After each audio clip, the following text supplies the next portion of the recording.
नमस्कार.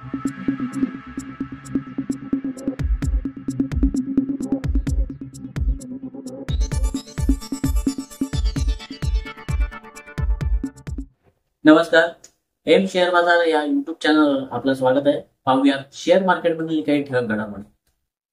मंगळवारी दिवसभराच्या व्यवहारानंतर सेन्सेक्स 1.49% वाढीसह 74,227 वर, तर निफ्टी 1.61% वाढीसह 22,535 आणि बँक निफ्टी 1.31% वाढीसह 50,511 वर बंद झाले.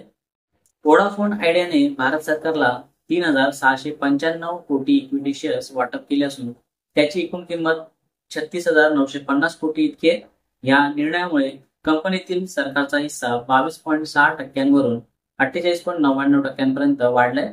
उर्वरित स्पेक्ट्रम लिलावातील थकबाकी इक्विटीमध्ये रूपांतरित करून हे शेअर्स प्रति 10 रुपये या दराने जारी करण्यात आले होते. मंगळवारी कंपनीचा शेअर 2.58% घसरणीसह 7.17 रुपयांच्या पातळीवर बंद झाले. श्याम मेटॅलिक्स अँड एनर्जी कंपनीने 31 मार्चला संपलेल्या महिन्याचे, तिमाहीचे आणि आर्थिक वर्षाचे व्यावसायिक आकडे जारी केले.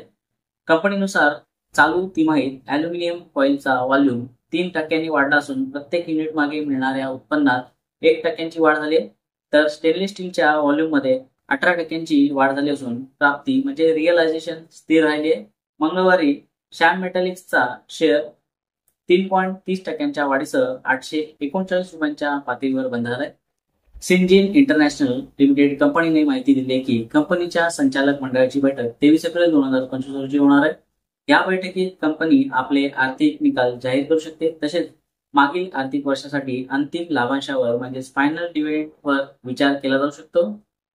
इंडिया रबर कंपनीने माहिती दिली आहे की कंपनीच्या संचालक मंडळाची बैठक 21 एप्रिल रोजी होणार आहे. या बैठकीत कंपनी आपल्या आर्थिक निकालांसोबतच लाभांशाची म्हणजे डिव्हिडंडची घोषणा देखील करू शकते. मंगळवारी कंपनीचा शेअर 2.87% वाढीसह 123.55 रुपयांच्या पातळीवर बंद झालाय. बोधी ट्री मल्टीमीडिया लिमिटेड कंपनीने 500 कोटींचे सामंजस्य करार म्हणजेच MOU आसाम सरकारसोबत केलाय, ज्या अंतर्गत गुवाहाटी येथे एक जागतिक मीडिया आणि सांस्कृतिक केंद्र स्थापन केले जाणार आहे. 26 फेब्रुवारी 2025 रोजी हा करार करण्यात आला असून या धोरणात्मक भागीदारीचा उद्देश गुवाहाटीला चित्रपट, दूरदर्शन आणि सांस्कृतिक उपक्रमांसाठी एक मध्यवर्ती केंद्र बनवणे हे आहे. आसामचा जागतिक स्तरावरील प्रभाव वाढवण्यास या करारामुळे मदत होणार आहे. मंगळवारी कंपनीचा शेअर 6.37% घसरणीसह 8.23 रुपयांच्या पातळीवर बंद झालाय.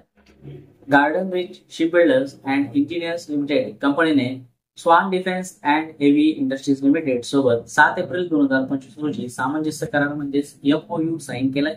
या धोरणात्मक भागीदारीचा उद्देश भारताच्या स्वदेशी जहाज बांधणी क्षमतेला व्यावसायिक क्षेत्रात बळकटी देणे हा आहे. तसेच हे सहकार्य आत्मनिर्भर भारत या राष्ट्रीय दृष्टिकोनाशी सुसंगत आहे. मंगळवारी कंपनीचा शेअर 2.82% वाढीसह 1,566.40 रुपयांच्या पातळीवर बंद झालाय. राजस्थान ट्यूब मॅन्युफॅक्चरिंग लिमिटेड कंपनीने आपल्या शेअर स्प्लिटसाठीची रेकॉर्ड डेट 21 एप्रिल 2025 वरून 8 मे 2025 पर्यंत वाढवली.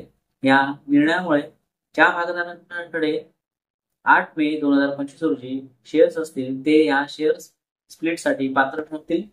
या स्प्लिट अंतर्गत प्रति 10 रुपये दर्शनी मूल्याच्या 1 इक्विटी शेअरचे विभाजन होऊन 1 रुपये दर्शनी मूल्याच्या 10 इक्विटी शेअर्समध्ये रूपांतर होणार आहे. मंगळवारी कंपनीचा शेअर 1.74% वाढीसह 248 रुपयांच्या पातळीवर बंद झालाय.